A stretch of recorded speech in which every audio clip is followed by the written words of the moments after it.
If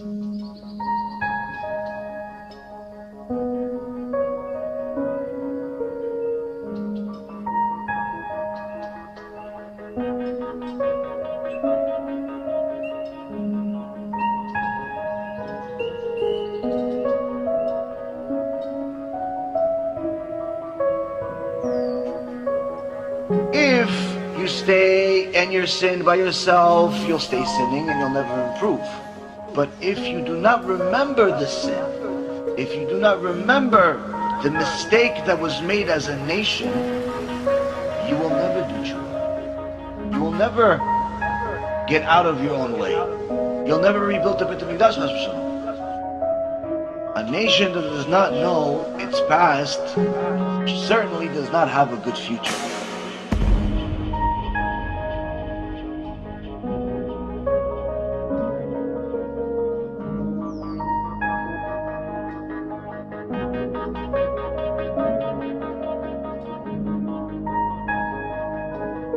A nation that does not connect to its past certainly does not have a future. This is why, Rabotai Yekarim, it's our obligation to learn the details of our past. What happened 1950 years ago? What happened 2400 years ago? What happened 70 years ago? Because that's the only way that we're going to have an idea about who Hashem really is, and that He's not our friend, He's not a puppy, He's not a some thing that just is supposed to work for us. And this was the mistake that Adam HaRishon made. The first sin, when the serpent came and said, no, listen, Hashem doesn't want you to touch the tree. Touch it. See, I touched it. At that moment, the serpent convinced Chava that Hashem is just there to give you stuff. Why? Tree, of course. Why? He's telling you not to touch this tree? No, look, I can touch the tree. Why? It's all about touching the tree, not touching the tree. Eat the tree, don't eat the tree. It's just about that. It's not about Hashem said, therefore don't do it. Hashem said, therefore do it. He completely removed the reality from the situation. It all became about the fruit. It all became about getting stuff from Hashem. Unfortunately, Rabotai Yekarim, this is what's happening today. We have a generation of people that believe that the relationship that we're supposed to have with Hashem is based on stuff. Stuff we're supposed to get from Hashem. I pray, so therefore Hashem will give me stuff. I do mitzvot, so therefore Hashem will give me stuff. If He doesn't give me stuff, then why should I pray then? Why should I pray if He's not going to give me stuff?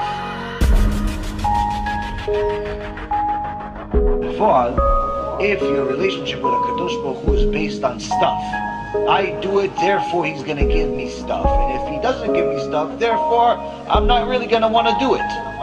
That type of mentality will ultimately lead to complete kfirah, complete heresy, and abandonment of Torah and mitzvot, because it was never real to begin with. It says in Sefer Sfarim, Hashem tests those He loves. One of the tests is by not giving them what they want. See how they react. Do you still love me? You looked for a zivug. How many years? 2, 3, 4, 5, 6, 7 years, 10 years you're looking for a zivug? I didn't give it to you. Still believe me? You still love me? You still pray with kavanah? Oh, I gave you a lot of money. Now I took everything. You still believe in me? You still pray to me with kavanah? You still going to give a little bit of tzedakah proportional to what you have now? Or no, you're only going to give when you have a lot?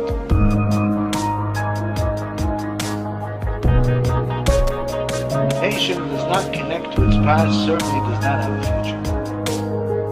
This is why, Rabotai Yekarim, it's our obligation to learn the details of our past. What happened 1950 years ago? What happened 2400 years ago? What happened 70 years ago?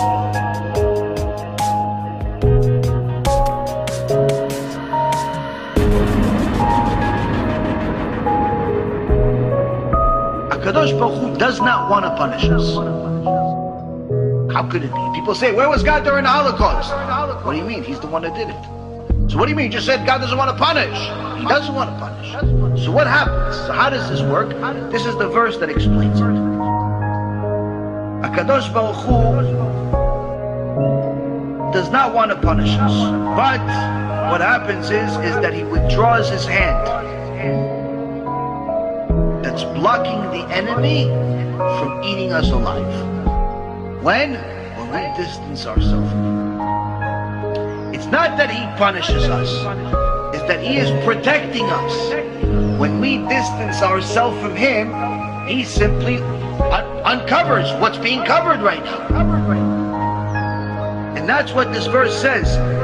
In fierce anger, all the dignity of Israel, he withdrew his right hand in the presence of the enemy. He burned through Yaakov like a flaming fire, consuming all sides. As soon as he just withdrew his hand that's covering, that's protecting us, the fire of Esav started burning Yaakov.